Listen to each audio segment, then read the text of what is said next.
ते काय finance minister आहेत का?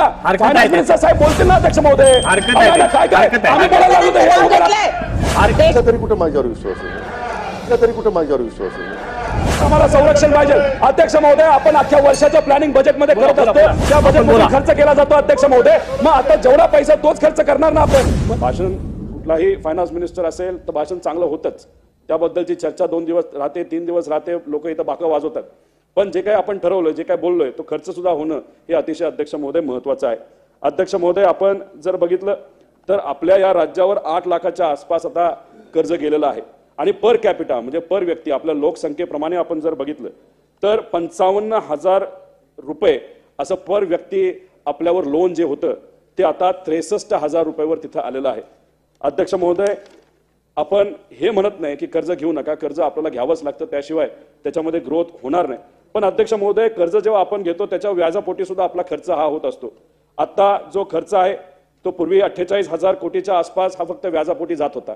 आता 56,727 कोटीच्या आसपास व्याजापोटी आपला खर्च होतोय. अध्यक्ष महोदय, म्हणजे जर 1 रुपया खर्च तिथं होणार असेल तर 9 पैसे हा फक्त व्याजापाटी अध्यक्ष महोदय होतोय. सरकार कोणाचंही असो, हातामध्ये पैसा नसेल तर खर्च काय करणार? अध्यक्ष महोदय, इन्फ्रास्ट्रक्चर आपल्या राज्यामध्ये खूप मोठे आहे आणि इन्फ्रास्ट्रक्चर मेंटेन करणं पण तितकंच महत्वाचं आहे. इन्फ्रास्ट्रक्चर जर मेंटेन नाही करू शकलो, रोड चांगले देऊ नाही शकलो, पोर्ट जर मेंटेन नाही झाले, तिथं रेल्वे लाईन जे लोकल असतील त्या जर मेंटेन नाही झाल्या, शाळा चांगल्या देऊ नाही शकलो, तर मग आपल्या राज्याच्या प्रगतीसाठी मोठ्या प्रमाणात अध्यक्ष महोदय अडचण येऊ शकते. म्हणून कुठेतरी आपल्याला कॅपिटल एक्सपेंडिचर सुद्धा कसं वाढवता येईल याचा एक विचार तिथं सरकारकडनं झाला पाहिजे. अध्यक्ष महोदय, केंद्र सरकारचा फक्त आकडा जर आपण घेतला 2014ला 55 लाख कोटीचं कर्ज आपल्या देशावर होतं. आज 2023ला ते 155 लाख रुपयाला गेलं, कोटी रुपयाला गेलेलं आहे. म्हणजे 2014 ते 23 मध्ये भारताच्या प्रत्येक नागरिकाच्या डोक्यावर 43,000 रुपयावरनं 1 लाख रुपयावर तिथं आज लोन हे गेलेलं आहे. पण हे घेत असताना आपण डेट टू जीएसडीपी रेशो जर बघितला तर 25% आपल्याला परवानगी आहे, काय हरकत नाही. आपला 18.35% आहे. अध्यक्ष महोदय, याच्यावर आम्ही टीका करत नाही, पण आमच्या सगळ्यांचं मत आहे की आज जर आपण बघितलं तर आपल्या या राज्यामध्ये शाळा नीट नाहीत, खोल्या पडायला लागलेल्या आहेत. 40% शाळांना, ज्या गव्हर्नमेंटच्या शाळा आहेत तिथं टॉयलेट सुद्धा नाहीत मुला मुलींसाठी अध्यक्ष महोदय. अंगणवाडी नाहीये. बऱ्याच भागामध्ये शेतीच्या पाण्याच्या योजना अजूनपर्यंत अध्यक्ष महोदय गेलेल्या नाहीत. ही जी सगळी महामंडळं कदाचित राजकीय दृष्टिकोनातून फक्त द्यायची म्हणून दिले असतील, त्याच्यात मोठ्या प्रमाणात निधी द्यायची अध्यक्ष महोदय जरूरत आहे. त्यामुळे राज्य सरकारकडे जो निधी आहे, जो पैसा आहे, तो खऱ्या अर्थाने लोकांपर्यंत पोहोचावा यासाठी आपल्याला कुठली तरी योजना ही आखली गेली पाहिजे अध्यक्ष महोदय. पण आपण जर इथं बघितलं तर 30 कोटी रुपये मंत्र्यांच्या बंगल्यासाठी खर्च केले जाणार आहेत. अहो, 4-5 महिन्यापूर्वी ऑलरेडी 30 कोटी रुपये हा खर्च झालाय. अध्यक्ष महोदय, त्या बंगल्यामध्ये खरंच मंत्री राहतात का? खरं तर मंत्री आज आपण बघितलं तर अख्ख्या राज्याचे ते मंत्री असतात, पण आजचे मंत्री फक्त त्यांच्या मतदारसंघापुरते मंत्री झालेत असं झाले अध्यक्ष महोदय. बहुतांश वेळ ते फक्त मतदारसंघात असतात. आपण राज्याचा निर्णय जर तुम्हाला घ्यायचा असेल तर तुम्हाला मुंबईत राहणं, मंत्रालयात राहणं आणि लोकांच्या हिताचे निर्णय घेणं महत्वाचं आहे. आणि हे घेत असताना तुम्ही खर्च बंगल्यावर 30 कोटी रुपये करता, म्हणजे 30 आणि 30 60 कोटी अध्यक्ष महोदय. मंत्र्याच्या बंगल्याच्या चहा पाण्यावर 5 कोटी हा खर्च तिथं केला जातो मोदी साहेबांच्या सभेसाठी. अध्यक्ष महोदय, आम्हाला बोलू त्यानंतर उत्तर द्या ना. अहो, फायनान्स मिनिस्टर उत्तर देणार येऊ नये, चुकीचं रेकॉर्ड येऊ नये, चुकीचं नाही. आम्ही आजपर्यंत सगळ्यांची भाषणं ऐकली, आम्ही कधी उठलो नाहीये. प्लीज प्लीज 30 कोटी रुपये कोणत्या मंत्र्याच्या बंगल्यावर खर्च केले त्याचं नाव सांगाय का? त्याचं असा चुकीचा आरोप नका करा ना. कोणत्या बंगल्याच्या खर्च केला 30 कोटी? चुकीचं नका सांगा. बंगल्यांवर आम्ही म्हणत आहोत. अहो, रिनोव्हेशनला सगळ्या बंगल्यांना एकत्रित केलं तर 30 कोटी खर्च केला. आम्ही कुठं म्हणतो एकाने 30 कोटीचा बंगला बांधला अध्यक्ष महोदय.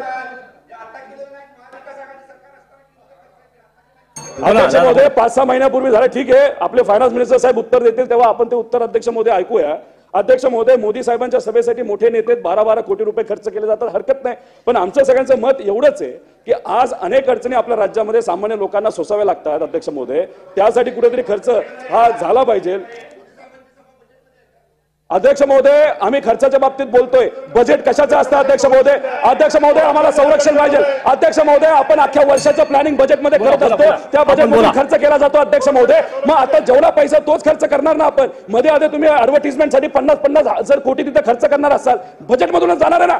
बजेट त्यासाठीच प्रेझेंट केलं जातं अध्यक्ष महोदय. बजेटवर बोला. उगाचच इथं आपण जर मोगम बोलणार असतो तर त्याला काय हरकत नाही अध्यक्ष महोदय. अध्यक्ष महोदय, याच्यामध्ये आपण काही दिवसांपूर्वी महाविस्टा प्रोजेक्ट 7,500 कोटी रुपयाच्या बाबतीत काहीतरी अध्यक्ष महोदय ऐकलं. 7,500 कोटी खर्च हा जो बंगला ऑफिस साठी अध्यक्ष महोदय आता बोलू द्या ना अध्यक्ष महोदय काय चाललंय? ते काय फायनान्स मिनिस्टर आहेत का?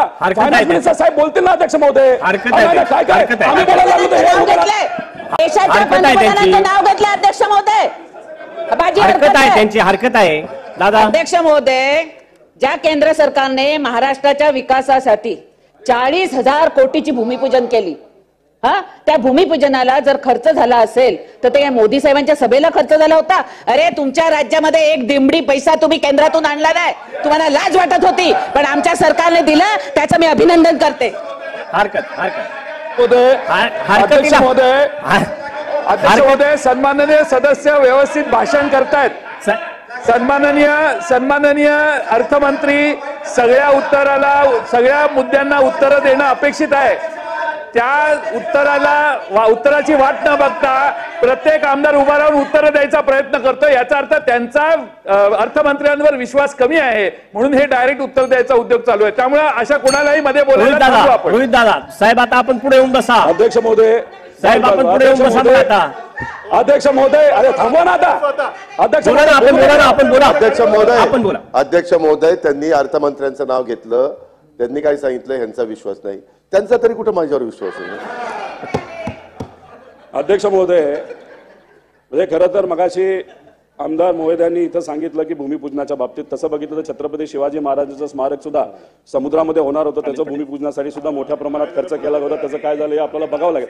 अध्यक्ष महोदय, फक्त वाईट आणि हरकत या गोष्टीवर आहे. अध्यक्ष बोलताना तुमचं राज्य म्हणजे तुमचं आमचं राज्य काय, आता तुम्ही राजकारणाला आणि पार्टीला जसं डिवाइड केलं तसं राज्याला पण डिवाइड करताय काय? आपलं एकच राज्य आहे. अध्यक्ष महोदय, आता येतो मुद्द्यावर. अध्यक्ष महोदय, आपल्या या बजेटमध्ये 1 लाख कोटीची तूट आहे.